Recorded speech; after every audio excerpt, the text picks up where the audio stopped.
this is Shiny Hedgepig. I watched a video about the lack of diversity in the YouTube makeup beauty world recently by Ready to Glare. You'll find a link to it in the description. I mean, you've probably already watched it, but might as well. And she's very intelligent, and although I'm white, I thought that my perspective as someone who is on the autism spectrum would, if not be interesting to you, it might be at least a little informative. Because the problems that I've had with makeup over the years are something that I haven't really seen addressed seriously by others on the platform. Things that I found stopped me from wearing makeup for years, or even starting to wear it, were often treated as like a minor annoyance, or like, you can put up with this, it's not that big of a deal, when it is to me. Or they were touted as like, oh, this is why you should buy this thing. And also like the lack of visibility of people who are disabled on YouTube as a whole, and especially in the beauty realm, is kind of sad. And the people who are open and obvious and whatever about their disability are either touted as being like, oh, you're so inspirational, you're an inspiration, which like most disabled people hate. Like, yeah. Or they're mocked for their physical appearance. You know, like the beauty industry can be very savage to people. And although I'm not good at putting on makeup, I'm not a beauty guru, I'm not trained in makeup in any way, I certainly wouldn't want to follow one of like a tutorial that I made, because I have no idea what I'm doing for the vast majority of things. I've just kind of bumbled along and like found things that work for me. I just thought I would talk about how my autism interacts with what makeup that I do choose to wear and why I wear it or don't wear it. Most of my problems can be sorted under the umbrella term overstimulation. Now I hear you asking, Shiny Hedgepig, what is overstimulation? And like, can you pronounce it better so that we can hear what it is you're saying? And what I'm saying is overstimulation. Overstimulation, child. Well, that's when your senses become overwhelmed by sensations. For me, the biggest problem with makeup is smell. And in my years of wearing makeup, I found that for some reason, some unknown reason to me, most lip products that I've come across either have this really oily smell to them or a strong vanilla smell. And I hate both of them. During the Jaclyn Hill lip stuff scandal, lipstick, hair, metal, is it mould, is it not mould, fluff scandal, there was a YouTuber who, I'm sorry I can't remember the name of, who talked about the chemistry that goes into makeup, specifically lipstick, and about how the smell that you get, that oily smell, is caused by the oils within the lipstick becoming rancid, basically going off.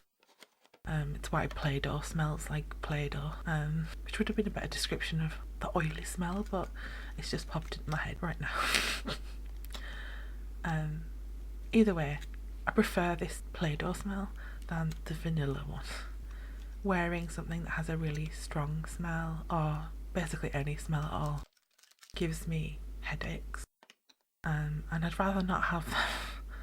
With so many products being unnecessarily scented, like, why does an eyeshadow need to smell of chocolate? Why does face powder need to smell of bananas? Especially when all of these scents get laid together and your whole face smells like, I don't know, a fruit salad. It becomes a problem.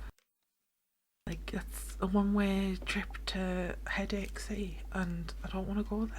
It also makes going into shops that sell beauty product, bathing supplies and perfumes really tricky. It's something that I avoid if I can. I tend to buy things online or in shops where they don't go squirting perfume everywhere. Because, you know, if you go in Boots over here in the UK, they tend to have a perfume counter or like a makeup counter, and I tend to like speed walk through there holding my breath so that I don't have an asthma attack or just become overwhelmed by the smell. And I once had a panic attack in a Lush purely because of how strong the smell was in there. I mean, it was a smaller shop, not the huge big ones like this one in Liverpool that I've been in. That's really big, and it's not as bad because it's a bigger area. There's more air for it to diffuse into.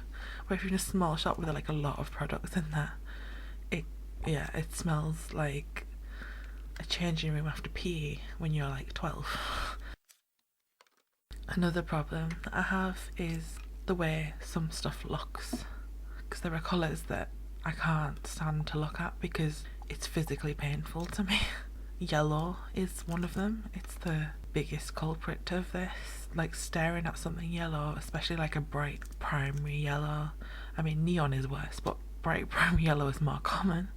It's like having someone shine a laser pointer in my eye. It's basically painful to look at.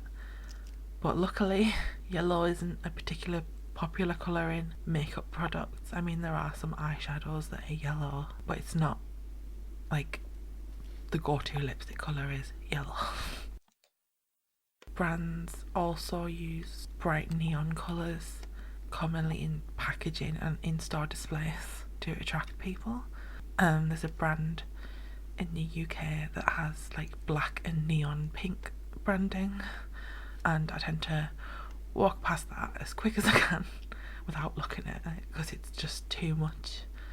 Another problem is texture. The feeling of something being on my face when I'm not used to it is very distracting and like anxiety provoking. Other people complain about, you may hear about other that implies that I'm one of them, but you might hear beauty guru complain about something like foundation having a really thick formula, but to me it feels like someone's glued a rubber Halloween mask to my face. Although at the moment my skin isn't great, like generally and genuinely not great. I'm not wearing foundation for this reason. I haven't been able to find something that doesn't make me want to wash my face within about an hour of putting it on, because it's either it has like a tightening feeling as it dries, or it feels really thick and like stuck to me. Other products like lip plumpers, stuff that makes your skin tingly, sheet masks, stuff that you stick on your eyes like eyelashes or mascara, anything moisturising that's very oily, stuff that makes your skin feel dry. The list goes on, but essentially I find them all very uncomfortable, so that I don't use them. I haven't worn mascara in maybe 2 years.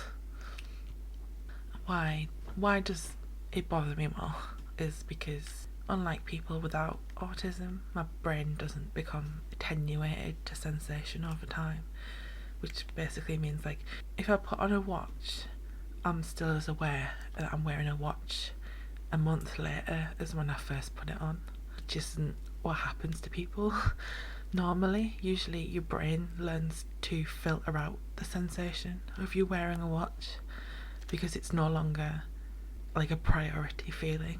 Your brain's like, oh, I know about this, like you can keep telling me, but I know, like I don't need to put that on the news today. So stuff like sticky feelings just stay at the same level all day, with my brain giving it priority attention. It's like breaking news. Shiny hedge pigs' faces, sticky. Breaking news, 9 o'clock news, 6 o'clock news, the 12 o'clock news, the 9 o'clock news, the 6 o'clock news, the 10 o'clock news. I don't know these numbers are out of order, but you get what I'm saying. It's breaking news, it's frontline, front page, all day, every day. And therefore it's very distracting if your like brain is constantly telling you like, your face is sticky, your face is sticky. I don't know if you know about this, but your face is sticky. Like, and small complaint, but still a complaint. Taste. Some lip products out there just taste nasty. I mean, I'm not sat eating it out of a tube, but I mean, and I don't expect it to taste like sweets, but I'd like my mouth not to taste like I rubbed a candle on my tongue all day, every day.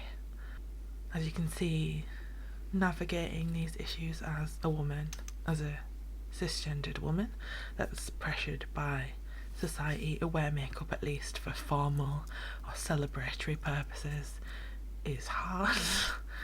I often felt forced to wear it in the past when I wasn't comfortable and hadn't found the products that worked best for me. And being in a situation like a party is hard enough for me without also adding on to that being physically uncomfortable. Some of these things are things that I want to talk about in more detail at a later point, and about other aspects of makeup and the makeup industry that I think I can talk about in like maybe a new way because of my view that I have of the world and like how it affects me somewhat differently. But as I said, I'll do that in other videos in the future. I hope you have a nice day. Goodbye.